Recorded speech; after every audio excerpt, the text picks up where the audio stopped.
Ramnagar 4 number रोडे शेष प्रान्ते अवस्थित श्री श्री राम ठाकुर आश्रम श्री श्री दीनदयाल आश्रमेर 28तम प्रतिष्ठा बार्षिकी दिवस और अक्षय तृतीया राम ठाकुरेर तिरोधान तिथिके सामने रेखे आयोजित 3 दिन व्यापी विभिन्न कर्मसूचिर उद्बोधन करलेन राम ठाकुर सेवा मंदिरेर सभापति मेयर तथा विधायक नेबो मजुमदार।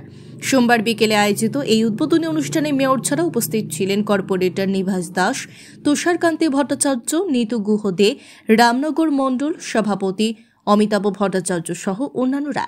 কর্মসূচিগুলোর মধ্যে রয়েছে সোমবার বিকেলে বেদবাণী পাঠ ও শ্রী শ্রী ঠাকুর প্রসঙ্গে আলোচনা, সন্ধ্যায় শ্রী শ্রী ঠাকুরের গঙ্গা আনয়ন অধিবাস, শ্রী শ্রী নামযজ্ঞ, শ্রী শ্রী সত্যনারায়ণ পূজা ও পূজান্তে সিন্নি প্রসাদ বিতরণ ও অহরাত্রে নামযজ্ঞ। মঙ্গলবার ভোর 4 ঘটিকায় মঙ্গলারতি তৎপর বাল্যভোগ, বেলা 10 ঘটিকায় শ্রী শ্রী ঠাকুরের সেবা পূজা, অন্নভোগ, ভোগারতি ও প্রসাদ বিতরণ।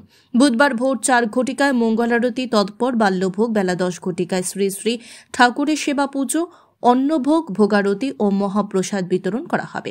বৃহস্পতিবার ভোর 4 ঘটিকায় মঙ্গলারতি ও বাল্যভোগ, সকাল 6 ঘটিকায় শ্রী শ্রী হরিনাম কীর্তন সহকারে শ্রী শ্রী ঠাকুরের চিত্রপট সহ নগর পরিক্রমা এবং নগর পরিক্রমান্তে মন্দির প্রাঙ্গণে নামযজ্ঞ সমাপন ও প্রীতি সম্মেলন।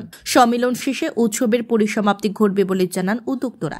রামনগর 4 নম্বর শেষ প্রান্তে রাম ঠাকুর সেবা মন্দির এবং দীনদয়াল আশ্রম আজকে 28তম প্রতিষ্ঠা বার্ষিকী উপলক্ষে এবং অক্ষয়তৃতীয়াকে সামনে রেখে 3 দিন ব্যাপী নাম সংকীর্তন সহ ভোগারতি, বিভিন্ন বেদবাণী পাঠ সহ বিভিন্ন কর্মসূচি নেওয়া হয়েছে।